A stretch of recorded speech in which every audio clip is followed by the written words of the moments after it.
رمضان کی سانسیں عطا کرتے ہیں. ہمیں مولا رمضان کا چاند دیکھنے کی تک زندگی عطا کرے، اور رمضان کے آنے سے پہلے اپنے آپ کو اتنا پاک کر لو، گناہوں سے توبہ کر لو. ایک بات یاد رکھو کہ برتن صاف ہے تو اس میں اچھی چیزیں گرتی ہیں، اور برتن اگر ناپاک ہے تو کوئی اس میں اچھی چیز ڈالتا نہیں. مثال کے طور پر اگر میں دودھ بانٹ رہا ہوں، دودھ اگر میں تقسیم کر رہا ہوں، آپ سارے لوگ قطار میں کھڑے ہیں، اپنا اپنا برتن لے کر کے دودھ لینے کے لیے آئے. دودھ ایک صاف ستھری چیز ہے اور ہم مفت میں تقسیم کر رہے ہیں آپ کو. لیکن اچانک آپ سامنے آئے آپ کے نمبر پر، جب آپ نے برتن بڑھایا تو میں نے دیکھا کیچڑ بھرا ہوا ہے، کیچڑ بھرا ہوا ہے اور کہیں غلاظت لگی ہوئی ہے، بدبو اس برتن سے آ رہی ہے. آپ اپنے دل پر ہاتھ رکھ کر کے بتاؤ، کیا میں دودھ اس میں ڈال دوں؟ برتن غلیظ ہے، ناپاک ہے. میں صرف اتنا کہوں گا، اے میرے بھائی جاؤ اس کو صاف کر کے لے آؤ، نہیں تو میرا دودھ نہ تمہارے کام آئے گا نہ میرے کام آئے گا. اس برتن میں ڈالتے ہی میرا دودھ بھی ناپاک ہو جائے گا، غلیظ ہو جائے گا. برتن پاک کر کے لاؤ.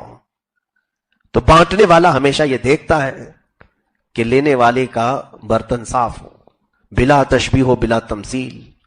مولا تبارک و تعالیٰ کے حضور رمضان میں اتنی خیرات بانٹی جاتی ہے، بلکہ یوں سمجھ لیں کہ رب ذوالجلال بندوں کو خود نوازنے کے لیے رمضان دیا ہے، ایک ایسا سنہری موقع دیا ہے.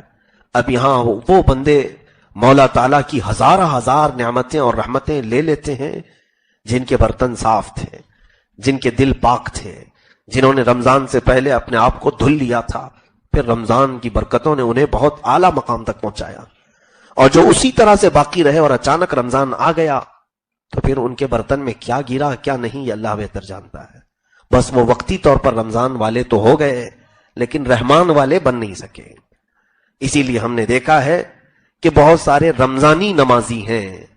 ہم کہتے ہیں رمضانی نمازی نہیں، ربانی نمازی بنو، رحمانی نمازی بنو.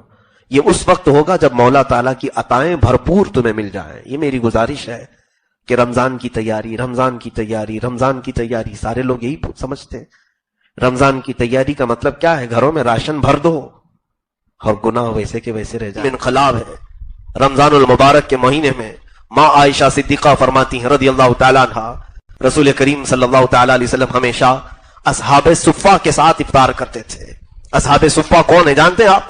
یہ 70 صحابہ جو گھر سب چھوڑ کر کے آ گئے تھے میرے آقا کی بارگاہ میں. ان کے گھر نہیں تھے، یہ سارے رشتہ داروں کو چھوڑ کر کے آئے تھے.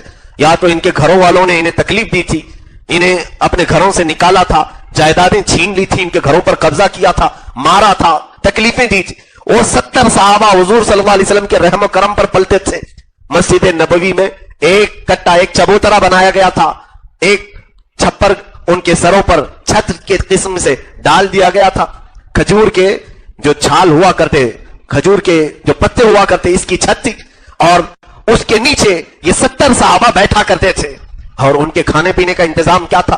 جو بھی میرے آقا صلی اللہ علیہ وسلم کی بارگاہ میں صدقات پہنچتے تھے، ہدایا یا تحفے پہنچتے تھے، میرے آقا صلی اللہ علیہ وسلم انہی صحابہ کے درمیان وہ تقسیم کر دیتے تھے، ان کو کھلا پلا دیا کرتے تھے. انہی 70 صحابہ اکرام کو، جن غریب اور مسکین جس کو ہم دنیا میں کہتے ہیں، اس طرح کی کیفیات ان کے اوپر طاری تھیں. رسول کریم صلی اللہ علیہ وسلم ہمیشہ آپ کا معمول تھا کہ ان صحابہ کے ساتھ بیٹھ کر کے افطار کرتے تھے. کہیں ان کے ذہن میں یہ بات نہ آئے کہ اللہ کے نبی صلی اللہ تعالی علیہ وسلم آپ کے لیے پوری دنیا بچھا دی گئی ہے، آپ اپنے ساتھ اچھی اچھی چیزیں کھا رہے ہوں گے اور ہم غریب صحابہ جو بچ جاتا ہے وہ کھا لیتے ہوں گے. نہیں، رسول کریم صلی اللہ علیہ وسلم اپنے حجرے سے نکل کر ان صحابہ کے درمیان میں بیٹھتے تھے، ان کے ساتھ وہی کھاتے تھے جو وہ صحابہ کھا رہے ہیں. بلکہ ایک برتن میں دودھ اگر آتا، اللہ کے حبیب صلی اللہ علیہ وسلم صرف اس کو منہ لگا کر کے دے دیتے، سارے 70 صحابہ اس ایک پیالے سے افطار کر لیتے تھے. یہ کیفیت افطار کی رمضان المبارک میں رسول کریم صلی اللہ علیہ وسلم کے ساتھ بیٹھے ہوئے صحابہ کی تھی. ماں عائشہ صدیقہ رضی اللہ تعالیٰ عنہ فرماتی، لیکن افطار اذان ہونے سے پہلے پہلے بیٹھے کس کے ساتھ ہیں؟ اصحاب صفہ کے ساتھ، غریب صحابہ کے ساتھ.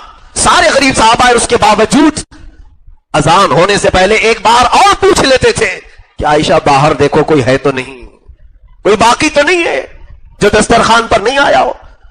ماں عائشہ صدیقہ رضی اللہ تعالیٰ عنہا کی بیان کردہ ایک حدیث